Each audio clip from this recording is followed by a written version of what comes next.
Shalom everyone, we are this week, when we're reading Parashat Tazria-Metsora, it's a very weird parasha when we want to define it because it's two parashot, but the topic is the same topic. It's about cleanliness, and especially when we're talking about the two parashot, most of the years, both of them are being read together. So we are in the book of Leviticus, chapter 12, starting verse 1. And here there's about it's a whole story about cleanliness, about purity, purification, a woman that gave birth. Then there's a lot about leprosy, and why is it about it? So we spoke about it when we spoke about the book of Leviticus, the Sefer Vayikra. It's all about the calling. We are getting a calling during the weeks of the book of Vayikra that basically they cover most of the counting of the Omer, which is all about cleanliness, and purity, so we can make an exact connection to what we really need to connect to. So let's go into this week's topic that we are going to delve into, which is basically the paragraph in the Zohar of this parasha that is being read in the ceremony of the cornerstone, or if you didn't have a cornerstone ceremony to your house, you just bought a house that is already made, or you never did it before, so it's the Hanukkat Habbayit, the dedication of the new house. And let's see why is this connected to all of this leprosy issue, a lot of issues about leprosy. Why is it important over here? So we're talking about the in the Zohar Hasulam. Basically it's from Zohar Sulam verses 144 till 180, not all of them.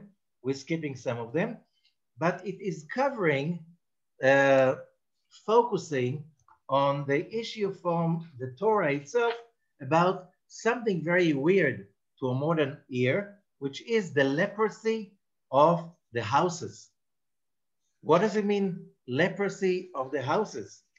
So it is speaking about, in this parasha, about a person that become a leper, and we're not talking about any disease that is known to modern medical science. No, we're talking about a disease that is purely spiritual. And as it says in the beginning of Parashat Metsora, Parashat Metsora is the following parasha that is also being read. Parashat Metsora starts in chapter 14 in the book of Leviticus. But it's being discussed also in Parashat Tazria.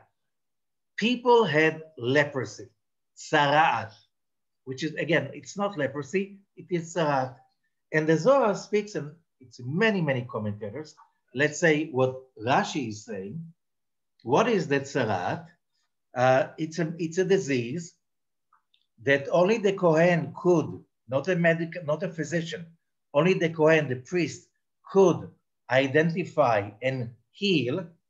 And this disease came, as Rashi is saying, the greatest commentator of the Torah, is saying, Lefisha negaim baim al lashon hara. All of those blemishes, all of those skin issues, it's not a skin disease.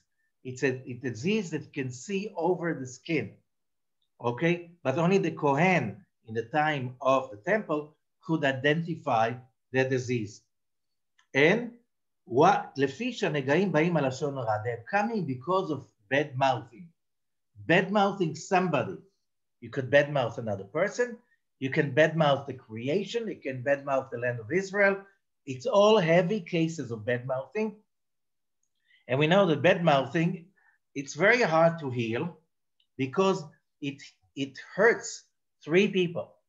The person who speaks, the topic or someone that the person speaks about, and the listener.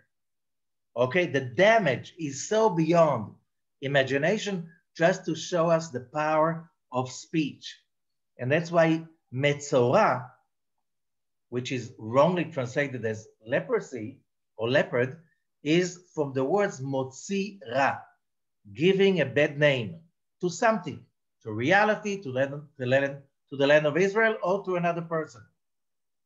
Okay, and learning about the halachot, the laws of bad mouthing, this is not the topic of today. I'm sure there's so much on so many books to study from about the Lashon Hara. Okay, and also it's about, and then it says, so why the person who had tzaraat had to bring an offering of birds? Because they speak. And also a cedar tree, because a cedar is a big tree, the symbol of pride. And rudeness, that's what pride is about. That's why you bring the cedar also. And Shni Tolat Ve'ezov, that is a fabric made by a worm, like silk, but it's another one, okay? And is hyssop, Ezov, which is a very low bush that is almost a grass. Both of them are symbol of humility, which is the tikkun. Here it is. What's the tikkun for pride? That's humility, and that's basically what it is. So, but here we are talking about something beyond that, because it's beyond pride, it's beyond bad mouthing. And here it is in verse 144 in the Zohar Parashat Tazria. And it says, it quotes, Ki tavo el Eretz Canaan, when you come to the land of Canaan. And then it says, V'natati nega tzarat beveit eretz achuzatchem.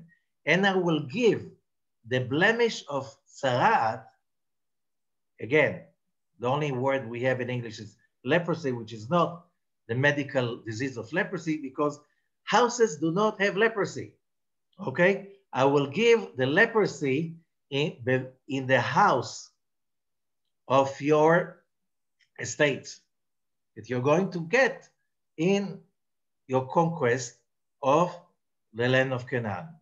אלהה וכמוה, להשגחה מטמונין דעת מרן בביתי ולנאה לו לישראל. Translation.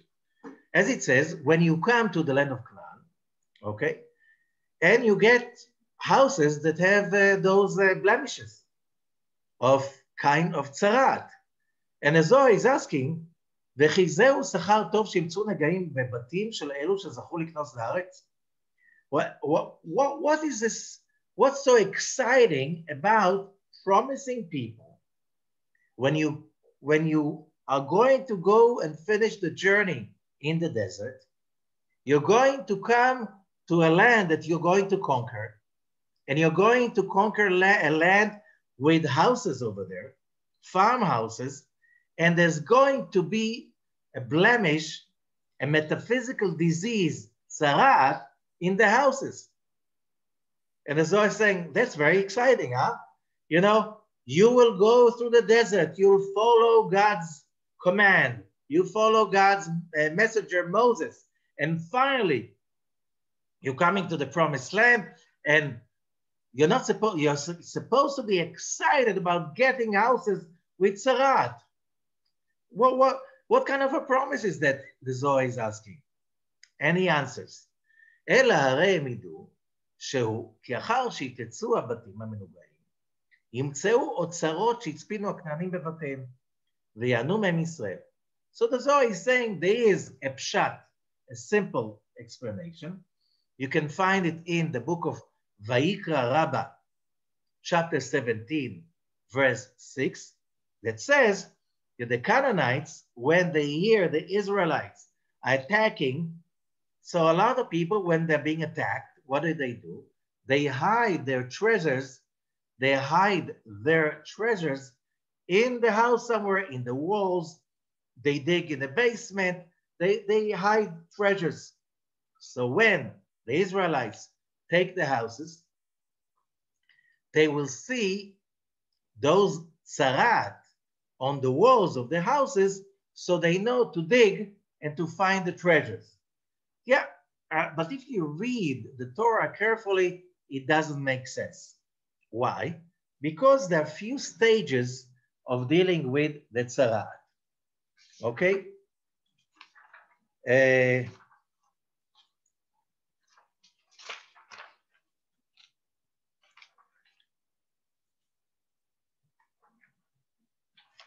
that we can find in Parashat Metsora, where it says, that's not in Parashat Tazria, but in the Torah, in Parashat Metsora, and that's in chapter 14, verse 33. And it says, and there's a schedule. Wow. Okay, somebody that, the one, verse 35, and the person that the house belongs to him, okay? And he comes and he says to the Kohen, it looks like a blemish in the house. And the Kohen will order, and they will remove everything from the house before he comes, because it's really quantum physics, or the law of uncertainty. If the moment when the owner of the house says it looks like a leprosy, he's not allowed to say it is a tzaraat. Only the Kohen has the power to announce the same way. You go to the doctor, he's the only one who can give you a confirmation that you have a kind of disease or you're healthy. Now, a commoner cannot do it. Only the Kohen can do it. Like today with a physician that has an MD license, right? So the Kohen comes, when he says the house has leprosy, everything in the house is contaminated. So either you have to get rid of it or you have to go through a process of cleansing. But if you take everything out of the house and the Kohen gives a certification of tzaraat to the house, whatever was taken away from the house before is still clean. Again, something that is very, very powerful about the power of declaration. I saw a lot of people that they were very sick and they did really hard work about improving themselves, meditation, diets, and stuff like this. Still, they had this kind of like, maybe I'm sick, the doctor said I'm sick. And then they go to the doctor, to the MD, to the physician, okay? The scientific doctor, and he checks them out and he says, wow, you are really improved and I see an amazing improvement. It's like the disease almost gone. Immediately after that, you'll see an improvement, like a quantum leap of improvement in the physical health of the person. The power of the words of the person with authority, in this case, the doctor. Okay, that's why we have to be really careful about what we say. That's the whole thing about leprosy, about saying bad words that can really damage. Now, so the Kohen, as it says, gives us an order before I'm coming, take everything out of the house.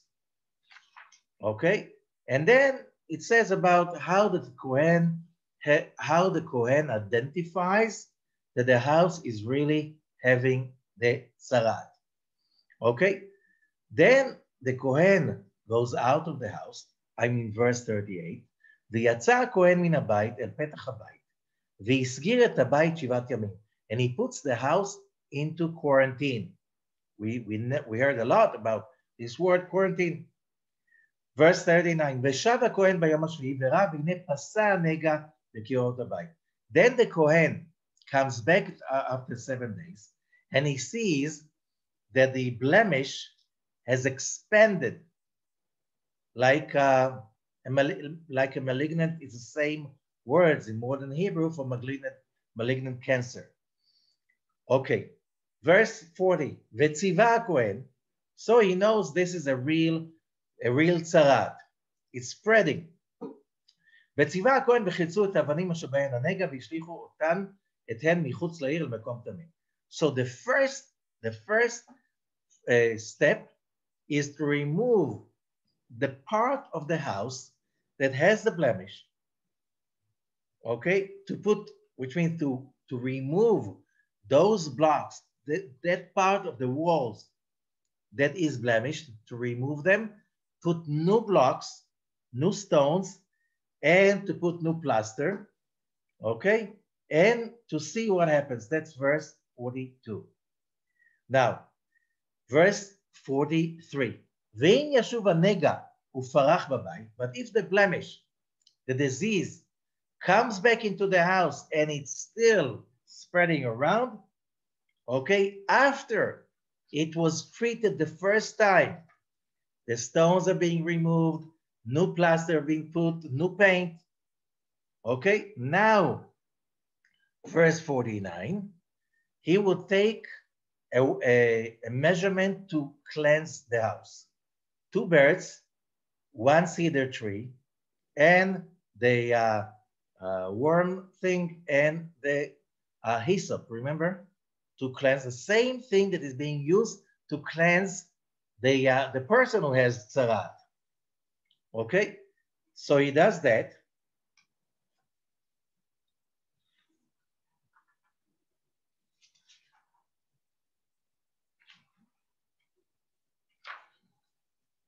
To cleanse the house. If that doesn't work, then the house has to be destroyed. The foundations have to be dug out, okay? And a new house has to be built with new materials whatsoever. You cannot recycle the materials. So our question is, if there are treasures in the house, why would you wait to call the Kohen? Why would you wait to try to quarantine the house? Why would you wait to heal the part of the house that is with the blemish? Why would you wait for only the 3rd stage in order to destroy the house and to dig? If you know it's all about the treasures, okay? And by the way, what is the hint? The hint is that what it says, there are treasures in the house. Big, big hint. If you know Kabbalah, how do you say in Hebrew treasures? They call it matmonim. Matmonim. But treasures is also memtet monim. Memtet, 49, monim, counting. Counting 49. What is the counting of the Omer that we almost always we read Tazria-Metsora during this time? It's about cleansing ourselves from any kind of blemishes that we accumulated during the years, and especially the counting of the Omer is now that we do not have Beit HaMikdash, the temple and the Kohen, to cleanse. So by the counting of the Omer, which we know Sephirah is also illumination, not just counting, we illuminate the light in order to remove the blemishes within us. Aval ba'orei, verse 145. Come and see. Ashrei Yisrael shemdvekim b'kadosh baruch hu. Praiseworthy are the nation of Israel, that they are the ones who are attached to the Holy One. And the Holy One, v'kadosh baruch hu ohev otam, loves them. Shekatuv, as it says, ahavti etchem amar Hashem, I love you. God says God. Umitoch ahavato, because of his love, הכניסם לארץ הקדושה, he brought them into the Holy Land. להשרות שכינתו ביניהם. Why did he bring him to the Holy Land? Just in order to give them a real estate? No. It's a special place. That's why it's called the Holy Land in many languages. So the Shekhinah can dwell amongst them. להשרות שכינתו ביניהם. ולדור עמהם. ושימצאו ישראל קדושים מכל בני העולם. So the nation of Israel could be holy more than anybody else, so they can send and share that light with the rest of the world, because you can either make the whole world holy, but that's almost impossible. So God decided to start with a limited project, which is the children of Abraham, Isaac, and Jacob, or Israel. That's why it's called the children of Israel. And start with them. The labor, the hard labor in Egypt, the Exodus, the march in the desert, 49 days, bringing it to Mount Sinai. As we said, you start with that, and that it will spread, then it will spread for the rest of the world. 146, come and see, בואו ראה. כתוב, וכל אנשים אשר נשא ליבן. This is about the building of the tabernacle. Okay, in order to explain the issue, we have to go to Parashat Vayakel, and all the women that they were, or all the other people that they were participating in the building of the tabernacle, what would they do? היינו, בשעה שהיו עושות מלאכתן, היו אומרות, זה למקדש, זה למשכן, זה לפרוכת, וכן עשו כל האומנים. The women, the ladies, who were preparing the embroideries and all the other parts of the artwork for the tabernacle, and also the other artisans, they used, whatever they did, they will always say, they will speak to the physical object they are making and saying, this is for the temple, this is for the Mishkan, this is for the Parochet. They will simply talk to their artwork. Why? They were talking to the artwork in order to invite, summon in their holiness to their artwork. ותתקדש המלאכה, so that work will be sanctified. וכאשר הביאו על מקומה, so after they finished the artwork and they brought it to its place, that artwork was ready to ascend spiritually and be in that level of sanctity or holiness. But we have to understand that this rule applies also in the dark side, in the idol worshiping. And that is being explained in verse 147. כאין זה, the same, מי שעובד עבודה על עבודה זרה, whoever is doing idol worshiping, או לצד אחר שאינו קדוש, or to any other forces on the dark side that is not holy. כיוון שמזכירה על עבודה, when he mentions the name of that side, of that force of the dark side, הנה רוח הטומאה שורה עליו, he does it, and those are the people who know that job, they know how to invite that dark side, that force, and there are many of them, unfortunately. וכשעולה העבודה, and when the work is being completed, היא עולה בטומאה, it comes out and it's connected to the dark side because the person who created it, he intended. But in Hebrew, it's more, he had a kavanah. Kavanah in Hebrew is a word for meditation. He had a meditation. Kavanah means also kivun, direction. He directed that work so it will be connected to the metaphysical force of impurity, the one that he connected to. And there are many of them because there are many, many, many kinds of idol worshiping. If we know from the old times, and also there are unfortunately many, many places on this earth that people are still addicted to idol worshiping. הכנענים, עובדי עבודה זרה היו, וכולם יחד היו דבוקים ברוח הטומאה בעבודה זרה. The Canaanites, they were idol worshippers. And all of them, they were attached to the impure spirit with the idol worshiping. That is one of the reasons why they brought themselves into such darkness, so they couldn't live anymore. And that's why when their time is up, only then the Israelites could enter the Holy Land and take over the country. והיו בונים בניינים לפרצופיהם ולתועבותם של צד הטומאה. And the Canaanites, they were build houses and buildings for, and they were very good at it, says the Zohar, to their idols and to their dark side they worshipped. And there were many, there were few of them, to that idol worshipping, dark side. שהתחילו לבנות, so when they were building a house or a home to live in or a public building, everything, they were having a cornerstone ceremony. And they had some witchcraft words to say in order to invite in the impure, dark spirit of their idol worshipping. When they did it, כיוון שנזכר בפנים, as they mentioned it with their mouth, the impure spirit came and dwelled over the building. וכשעלתה העבודה, עלתה ברוח הטומאה. So they did it within the cornerstone, and as the building project process went on, the impure spirit dwelled on that structure.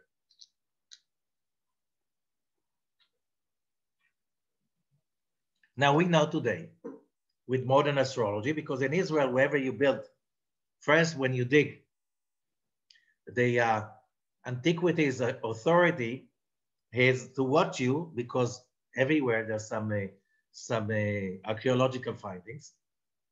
So when the diggings of the Canaanite buildings, one of the ways you know it's a Canaanite place, it's the idols that you find almost in every room. They were obsessed from today's archaeological findings. The Canaanites were obsessed with idol worshiping. You can find tons of them in every Canaanite building.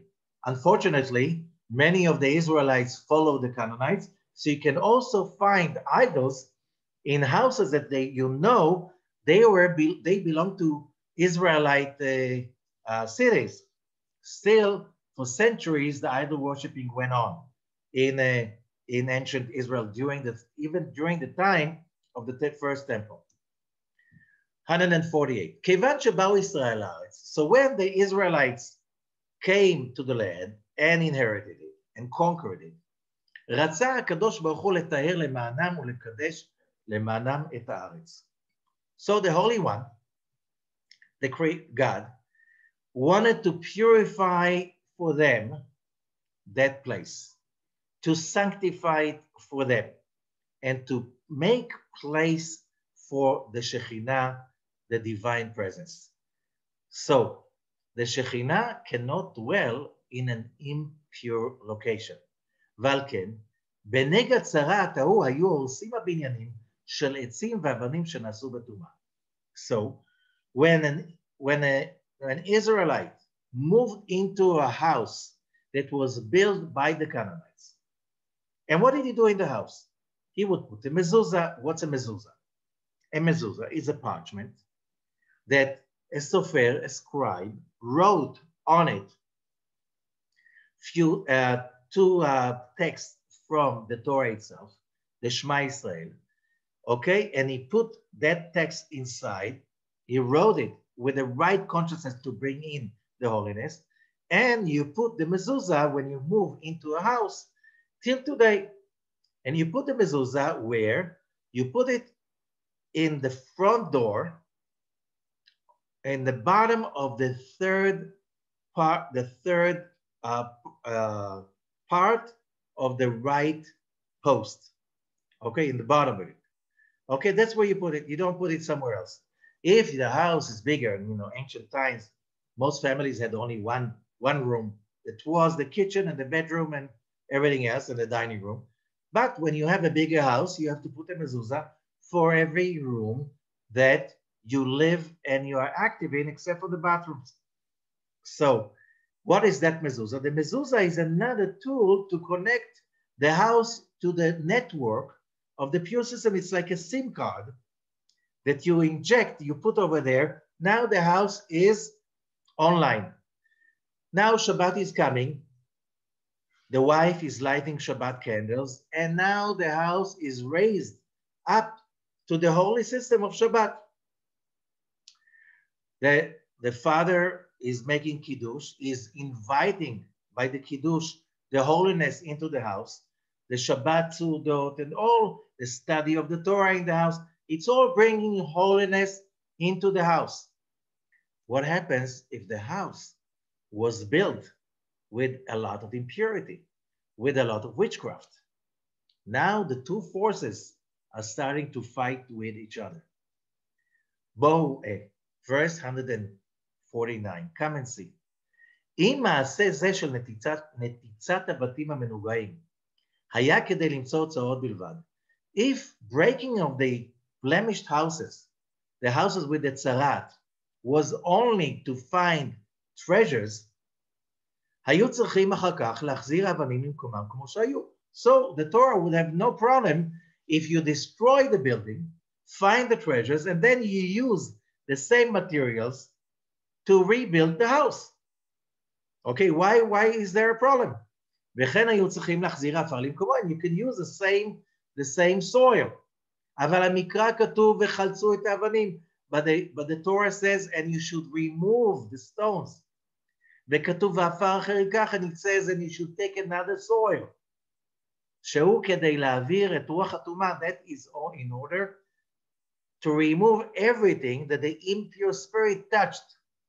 Because when the two forces were fighting, the blemish on the walls was the result. The blemish was a result of the holiness coming in, trying to fight the impure spirit that the previous owners of the house, the Canaanites, injected into the house. ותפונה ותתקדש את הארץ כמקודם. So all of these materials that were infected, they need to be removed so the land could be sanctified with new, fresh materials. וימצאו ישראל בקדושה, and then the Israelites can be, the nation of Israel can be living in the midst of holiness. ובדיור קדוש, with a holy dwelling, a holy home. שתשרה ביניהם השכינה, because we are not buying a home or building a home just to have a roof over our heads. No, that's a mean. It's not the goal. The goal is whatever we do is to bring in the Shekhinah, the divine presence, the Holy Spirit, to dwell amongst us. Otherwise, what's the difference between us and animals? You know, there are many animals that know how to build homes. Beavers not just build homes, they can change geography. You can have a lot of the same with termites and ants and so on. You can really change geography by animals building their households and all kinds of structures. Okay, it's not just for human beings. Human beings are special. They're special because you can decide if your home is going to be a dwelling for the dark spirit or for the Holy Spirit. That's our duty. Kufnun, verse 150. Valken, מי שבונה בניין, whoever is building a building, כשמתחיל לבנותו, when he starts to build it, צריך להזכיר בפיו שבונה אותו לעבודת הקדוש ברוך הוא. You need to start, and that's the ceremony of the cornerstone, not to bring in the impure spirit, but you have to say words, saying in your language, I'm building this place for the work of Hashem, the work of the Holy Blessed Be, for the work of God.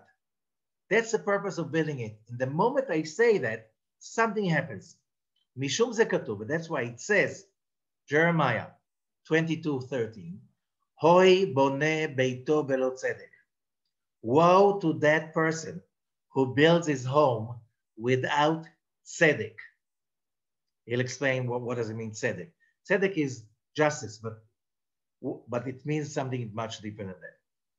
Ve'az ezrat hashamayim sho'alav. When you invite the holiness into the home that you're building for yourself, The help of the heavens dwells over your actions of building. On what you do, al beito, on your home, והקדוש ברוך הוא מכין עליו קדושתו, and the holy, blessed be he, prepares his holiness to dwell over the actions of the person dwelling in this house. וקורא עליו שלום, and he calls him shalom. Shalom means completeness, wholeness, and when it's whole, then holiness can dwell on it. וקורא עליו שלום, it's the calling of shalom, of completion, of harmony. זה שכתוב, וידעת כי שלום אוהליך, as it says, and you should know that your tent, your dwelling, is shalom, is complete, is whole. ופקדת נוויך ולא תחטא, and you should visit your dwelling place and you would not sin.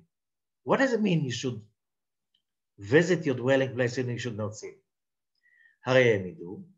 We already explained the other explanation, but according to what we just learned, fakadeta, the word fakadeta means to visit, but it means also to order. Lefaked, to order. Perusho. Lifkod dibu befiv, you should order with your words that you building, you order the physical materials, you just buy them somewhere in a hardware store. They were just like physical materials.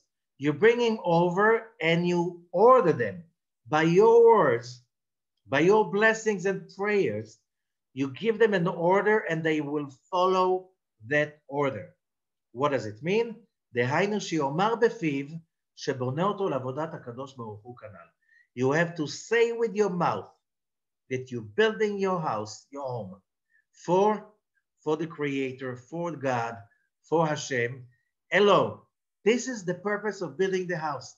Yes, I need a place to stay, but that's a mean. That's not the goal. The goal, I need to build a home, not a house, not a structure. I need to build a place that the Shekhinah will dwell in together with me and my family, a place of harmony. So what if I bought a house and the house is, I didn't build it. The house is like maybe 40 years old. Maybe I bought it from the contractor. I was not there when he started the building. That's why there is the ceremony of Hanukkat Habbayit. Hanukkat Habbayit, the source of the word Hanukah is lachanoch, from the word to educate. Chet nun kaf. Shoresh chet nun kaf, which means to educate. So what we do, we make, if you move into a house you didn't build, okay? So you make a party, you bring in at least 10 men, and you study, and you make a motzi, and you put the mezuzah, and you make blessings, and you read that text that I'm reading right now from the Zohar, in order to educate the house, that the house from now on knows which network it belongs to, which vibration it should be part of.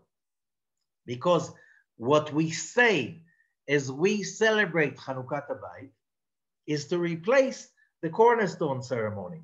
In both cases, we command the house to connect to the frequency of holiness. That's why it says, "Velo techeta," you should not sin. Because why sinning? Why if I do not do the ceremony of the cornerstone or the Hanukkat Habbayit, the dedication of the house, I dedicate it to God. Why it's a sin if I don't do it? Because there are no void. There's no void. Why v'imlo? Because if you don't do it, then there's emptiness. And who dwells on this emptiness? The dark side, the other side, not the holy side, will dwell on whatever we do if we do not put in the consciousness, the awareness If we do not, and that's our job as humans, to command the holiness to dwell on our building. Kuf Nun Aleph, verse 151. כל שכן מי שבונה, ורצונו הוא באופן אחר, כי מייחד ביתו לצד האחר. And of course, whoever is building, and his desire is differently, it's on the other side, the dark side, because he is dedicating his home to the dark side, to the other side, leitamabo, to bring in impurity and to be part of that impurity. Of course, the impure spirit dwells on the house and on the person dwelling in the house. And that person will not die before he'll be punished in that house. Why? Whatever you bring upon yourself, you know, what goes around comes around. So if you took a part of the creation that belongs to the Creator and you dedicated it to the dark side, you robbed part of the creation from the light. It doesn't go unpunished. So whoever lives in a house like this can be damaged. Because what is tum'ah? Impurity. But it comes from the Hebrew word atum, atuma, which means blocked. It blocks the flow of bliss, the flow of light, the flow of whatever is good.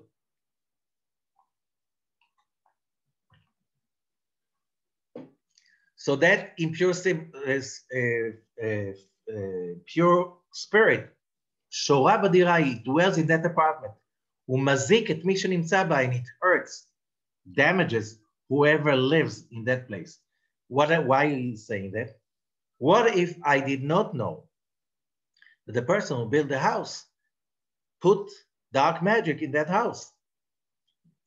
I'm not exempt of the punishment, because you go into a place that was designated for the dark side, it can hurt you. Kuf Nun Bet, 152. ואם תאמר במה ידוע אם הבונה אותו המשיך שמוע חתומה. What? So you're going to ask, how do we know that the builder of the house brought in the impure spirit? I didn't know him. I don't know anything about him. I bought it through, it's somebody else already lived there, not the builder himself. It's many years later. So how do you know? Hainu. אם ניזוק בבית ההוא מי שבנה אותו, או בני ביתו, הן בנזקי הגוף והן בנזקי כסף.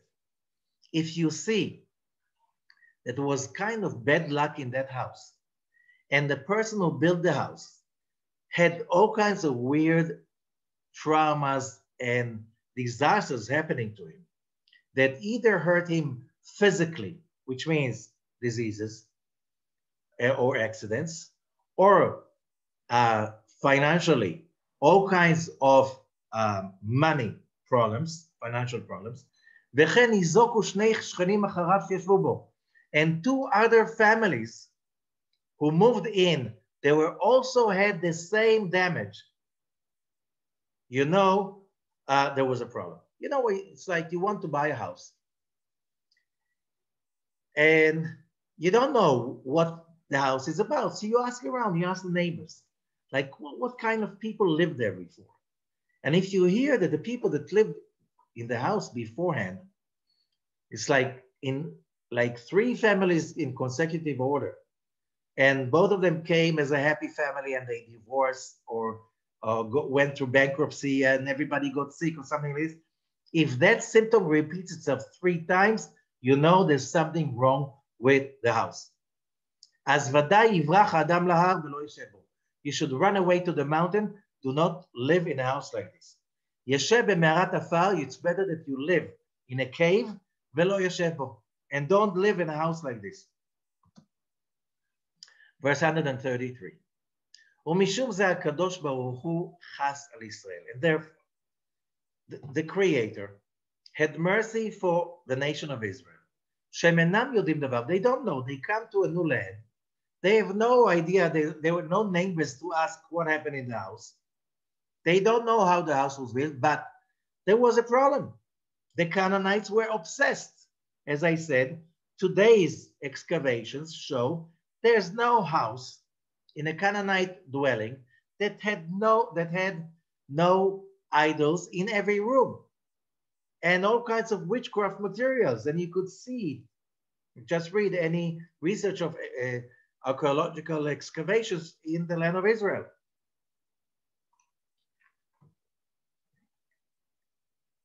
בכל אלו הבתים שמצאו בארץ, so they come to these houses in the promised land. אם יש שם רוח חתומה לו, how would they know if there is a powerful impure spirit in that house? והקדוש ברוך הוא אמר, אתם אינכם יודעים, אני יודע. So God said, you don't know, I know. ואציין אותם בנגע. I will send the blemish to the walls so you would know that these houses are contaminated. Nega yoshev babayit. There's a blemish, malignant blemish sits in this house. Shehu asit racha. It is an extension of the dark side. הרי נגע אחר תקיף ששלחתי שם, שיוציאו ויעבירו מן העולם. So God said, I'm sending that blemish. Think about it.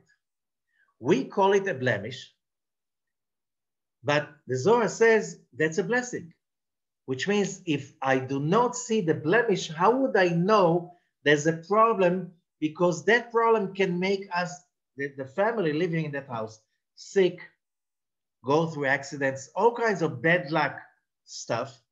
But before it hurts me, I see first the blemishes on the walls to save me. Who sent the blemishes? God. On the other hand, I remember like many years ago, I read that story in the newspapers about this lady that she was walking on the sidewalk, like a normal person, and then somebody was driving, lost the control over the wheel, and the car went over the sidewalk and went over that woman. What's her fault? She's rushed into the hospital. The doctors open her, she was hit in the belly. They open her belly and they take out a malignant cancer. When she wakes up, they say you should be thankful for that lady that hit you because we took that cancer before it started to spread, before it started to be too late. So one thing that we really have to understand, especially during these weeks of the 7 weeks of the counting of the Omer, these are weeks of cleansing. And one of the biggest cleansing we need to go through is to understand that many times things that happen to us, it looks like a curse, but it is a blessing in disguise. So we need to keep that state of mind because otherwise it's like we are bad-mouthing the creation, the creator, and his rules by having complaints about this is bad and this is evil and so on. We have to really be careful about what we say, not just about other people, but especially about the creation. Because when we do that, when we start to say, oh, it's only bad, it's only bad, it's only bad, remember what happens when we say it's bad? It becomes bad. But when we say it's all for the good, and we learn it from many stories in the Mishnah, in the Zohar, Rabbi Akiva especially, it is good, it is good, it is good. Finally, it's all good. How come? The story in the Talmud is so clear about it that how Rabbi Akiva walks on the road, he comes to that town, and the town people do not allow him to come in. No, we don't take guests. You stay outside. Okay, so he stays outside in the forest under a tree. But then there's a animal. Somebody is coming and kills his. An animal is coming, like a wolf, kills his donkey. So Rabbi Akiva said that must be good. But he climbs the tree, sits on the tree. And then another attack, and his rooster is gone. And his lamp falls and breaks into pieces. He said, must be good. And he falls asleep on the tree, and then he hears voices. And there were robbers, a very big group of robbers under the tree, and they were planning to rob the town. And they go in the town, they kill everybody, and Rabbi Akiva is being saved because they didn't know he's there. The donkey was killed, the rooster was killed, the lamp was gone, so he was saved, so everything turned out to be good. We learn from that everything, that the moment we see that everything is good, the moment we define everything is good, and we say it's good, it turns to be good. And then we do not become Metzoraim. We do not get the leprosy, because those people who go and say, you see, it's bad. See, it's bad. This is bad, and this is terrible. It's going to be bad. We have, as humans, the authority, the duty, and the responsibility to speak only good, because when we speak good, we command, or whatever we make, whatever we do, we command goodness, we command the Holy Spirit in what we do. And that's a very important lesson. And the 7 weeks of the Omer are especially important, because what do we do? The most important thing we do during these 7 weeks is counting the Omer, saying things with our words, and by this we correct one level after another in the tree of life. Matmonim, treasures. How do you create treasures? Memtet monim, the same word. You count 49. You create your life as a treasure by counting that and by creating everything with love. So that blemish, that malignant blemish is a blessing. And I saw also people that got sick, even with cancer. And that disease woke them up. Their lives were so disastrous, so negative. They were speaking bad all the time. Only the cancer woke them up. They changed their diet, they changed their way of living, they changed their way of speech, and they changed the quality of their lives. It's like they started to live after they got hit with that blemish, with that malignant cancer. So we have to look at everything with a good eye, to speak good about everything. This is the biggest message of this time of the year. So, and the Zohar continues.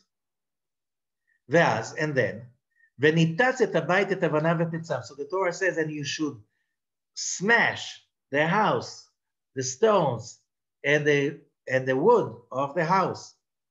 שואל, כהאין שהנגע הלך לו, מכוח נגע אחר שהוציאו, מה אתה? וניתץ את הבית. So you remove the blemish. Why? To destroy the house. הרי הסטרא אחרא כבר הלך משם, the dark side left already. הוא משיב, אלא בכל זמן שהבניין ההוא עומד, if that building was built for the dark side, you can't totally remove it from there. שלו, it's still his. ויכול לחזור, he can still come back. Even if you remove it, he can still come back. You need to destroy everything, remove it, and build a new house built with new materials. 154. Zehu בארץ הקדושה. But this is only in the Holy Land. כל שכן בארץ אחרת. But in other countries, the same rules apply.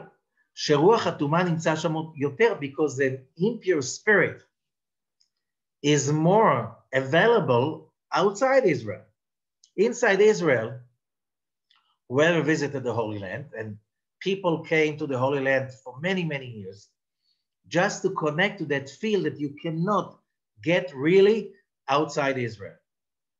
But the impure spirit, it's very easy to attach outside Israel, much easier. באותם הבתים שיכול האדם להינזק ממנו, so a person, of course, can be damaged. Outside Israel, the same rules apply. אמר רבי אלעזר, וכל שכן שרוח הטומאה שנמצא שם קורא לחבריו והקליפות האחרים שימצאו שם. It's even worse outside Israel because the moment you invite the impure spirit to your home, God forbid, he calls his friends that are available around and they come in, it's even worse. ואפילו דפיקות בכלים שנוהגים לדפוק בכלים, you know, in some places, I think still in some countries, you want to remove the evil spirit, you make noise, you hit on the pots and stuff like this, and the Zohar says, what nonsense. כדי לגרש רוחות ומזיקים מאיזה מקום. You can't remove bad spirits from a place by making noise. אינם מעבירים את המזיקים מבית ההוא.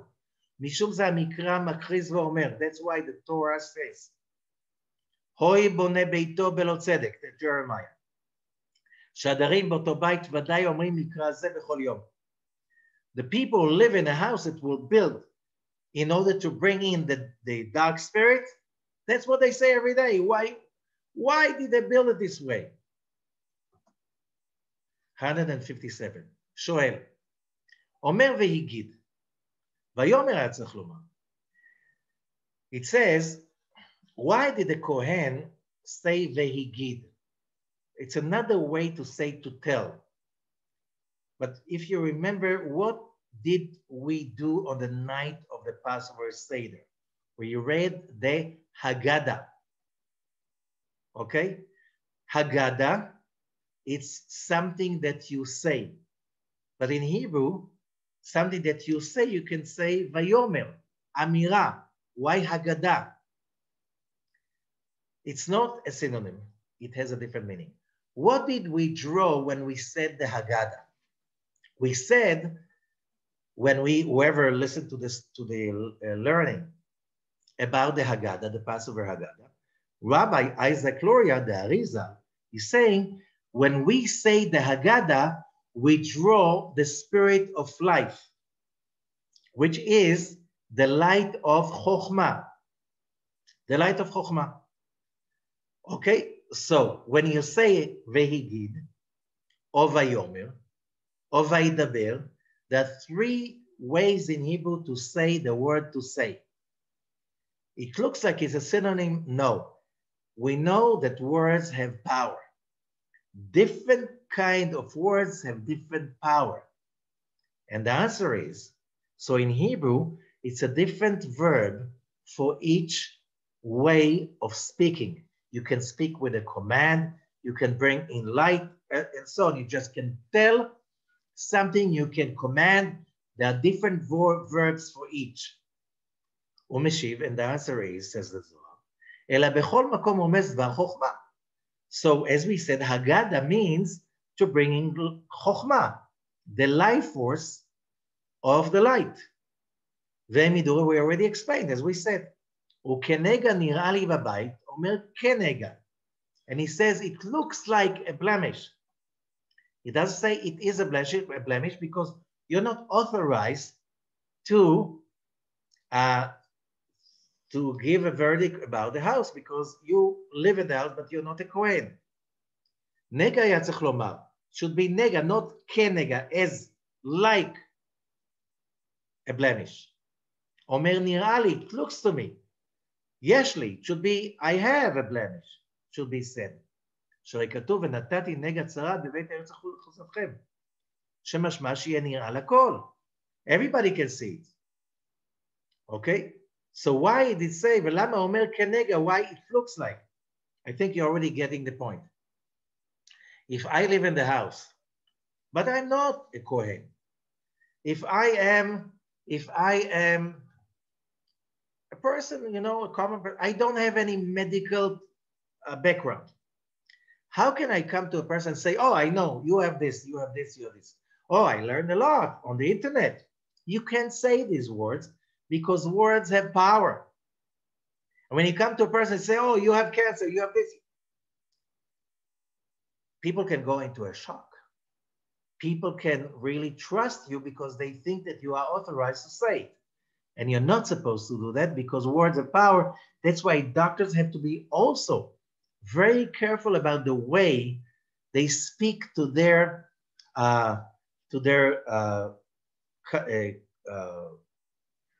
the people that come to them for treatment. Oh, it is a disease. You don't know yet. Oh, the person has 2 weeks to live. How would you know? How would you know? I have a student in Israel, a friend that he said that like his wife gave birth to a baby, and then she calls him from the hospital. He says the doctor said that the baby won't last more than 30 days. He rushes to the hospital, goes to the office of the doctor, says, "Okay, I'm really blessing you for the promotion." The doctor said, "What promotion?" He said, "I heard that you've been promoted to God. You become God." He says, "How come?" He says, "You know who's to live, who's to die. You're not supposed to." So you know that baby is married with kids already. And the doctor said 30 days. We have to be very careful, especially if you are practicing medicine. Your words have power. So that's why the Torah says you live in your house and you think it is tzarat, do not say that. You're not authorized. And you do not want to curse the house by saying, this is tzarat. Let the specialist, the Kohen, say it in a way so that can be healed. You're not supposed to say, oh, it's a problem. No. It looks like a problem. Let's see, maybe it's a blessing in disguise. Kuf Nun Chet, 158. Umeshiv. And he answers, Ele בשעה שזה. דהיינו הנגע נכנס בבית. When a blemish is in the house. נתגלה אחר, דהיינו החתומה, it's there to reveal that the impure spirit is in the house. כמו שנאמר לעיל. ונלחמו זה בזה, it shows that there's a fight between the holiness that the new dweller brings into the house with the mezuzah, with the blessings, with the study of the Torah, with Shabbat candles and stuff like this. And there's a fight. What you see as a blemish is a result of the fight. It's a symptom. It's not a disease. ועל כן אמר לי, נראה לי. And that's why he says, it looks to me. It looks to me. You're not authorized to say, שאותו שנתכסה שהוא החתומה, שהמתכסה בביאת הנגע חזר ונתגלה. The blemish is there to reveal the hidden impurity in the house. ואותו שנתגלה, שהוא הנגע נתכסה. Now the blemish is covered with, sometimes it can be hidden. אחר כך נראה לו בצורה שנתגלה הנגע שהוא בבית. Then it can reveal as the blemish. And then the impure spirit is hidden, you cannot see that. על כן כתוב, והגיד לכהן, כדבר חוכמה הוא, כי אגדה רומזת על חוכמה.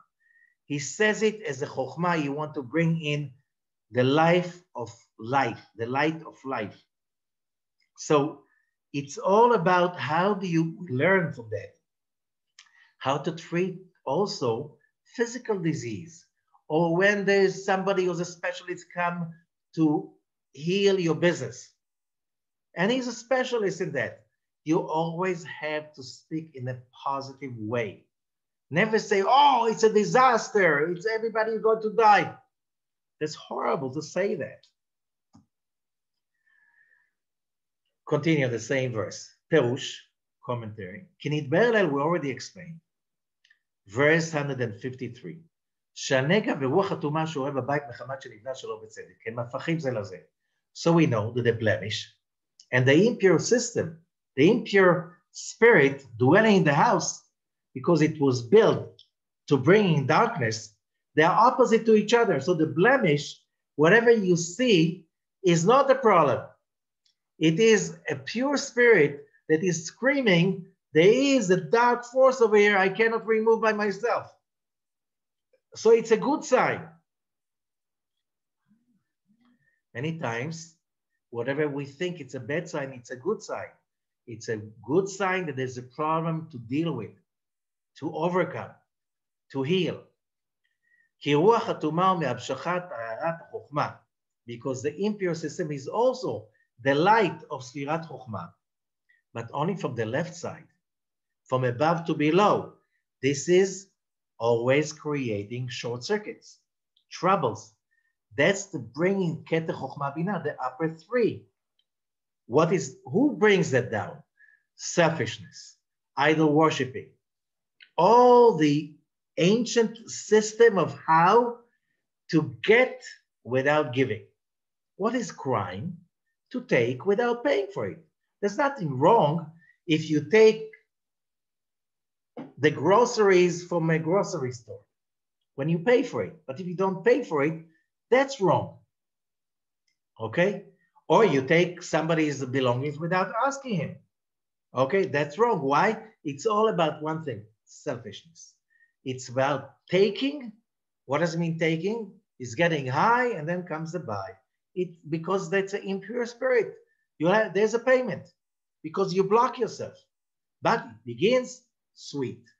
Why? Because, wow, it's an easy gain. And whoever enjoys easy gain, now comes the pain. Because there's no gain without the pain. But if you get the gain, then you get the pain. But if you have the effort to receive the gain, which means you're willing to give and to work hard and to overcome your laziness or your comfort zone in order to achieve something greater, that's not a problem because there's no left column. It's a balance between I here want to improve my life, but I'm willing to pay for it. Therefore, when the blemish is being seen on the walls, the impure spirit is covered in order to be revealed. And it shows that the power of the impure spirit is smaller now. The upper three, those forces of darkness that are not so strong anymore. It's the beginning of the healing. So when a person lives a very terrible lifestyle, which means wrong diet, wrong behavior, bad temper, all kinds of stuff like this. As long as you go with it and you think you can go along with that, and you don't think there's anything wrong. And the problem is you are suffering, you are in the darkness, and you think that you're okay. Sometimes the disease is the wake-up call. So you can't say the disease is the problem. The problem is the lifestyle that brought the disease. And today, medical science teaches us, people don't just get diseases out of nothing. It's a bad lifestyle that creates the disease. The disease is already a wake-up call. And a lot of people, when they realize they're sick, for them, it's, wow, I'm really doing it wrong. I know it deep inside, but it's a message, no more. And when they change their lifestyle and the disease disappears, people could say that disease was the biggest blessing of my life. So when the disease is happening, as the Zohar says, you cannot be that selfish as you've been before because your body is weak and you cannot just get like the same thing, somebody getting drunk. In the beginning, you have a high, you have fun, but then you get sick, so you can't drink anymore. And that stops you from enjoying it. Okay, 158. וזה אמור, בשעתה דהי העיר, שהנגע נכנס ומתגלה בבית, אחלה יתגלה. The blemish is to show there's a dark force over there. And now the blemish is just to show us that there's a fight. It's not, the game is not lost. Okay? When a person has a disease, it means that the body is fighting. A lot of people think that, high fever, all kinds of rashes, whatever, this is a disease. No, this is a symptom showing that the body is fighting the disease. So what do people do?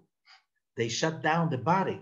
They're fighting the high fever, they're fighting the rash, whatever. They don't fight the real problem, which is the wrong diet, the bad lifestyle, the wrong mood and stuff like this. You fight the wrong thing. Okay, so the moment, it's like the same thing with medicine. It's amazing. שפירושו קריאת תחילה דהוא יתכסה. So I think we got the message. וזה שאומר הכתוב כנגע נראה לי בבית. That's why I say it looks like a blemish. Because it's not a blemish. Because what you see is a symptom of the fight of the Holy Spirit with the dark spirit. And that's what you see means you can't be quiet anymore. You can't go on the same way it used to be before. Something is wrong. It's better than it used to be before. Before it was wrong, but he had no idea about it. Now you know it is wrong. And you see that it makes the dark force weaker.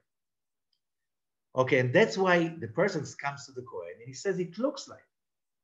Because maybe we bring more positive light and we can eliminate without destroying the house. And therefore he says to the Kohen. What does it mean, says to the Kohen? The Kohen means chesed, loving and kindness. What's the biggest healing power of the 7 weeks? Unconditional love. Unconditional love. The same thing when we say about the students of Rabbi Akiva that died during this time because they did not respect each other. They did not practice unconditional love.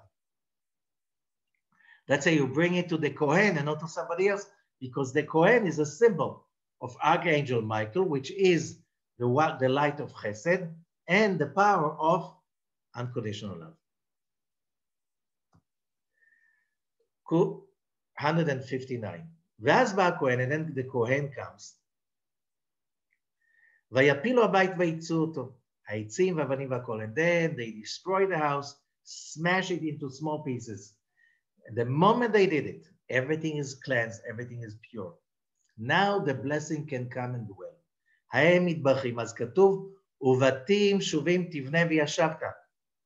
And you build new houses, and you will dwell in them. דהיינו, you build them right now with tzedek, with the Shekhinah. בתים טובים תבנה. These are called tovim, good houses, because the previous houses were not good, and they are not considered part of the holiness and purity. So there's a big message over here. It has many layers. I hope we understand it. So enjoy the time of the counting of the Omer. Enjoy all of what we're doing, and have a great time.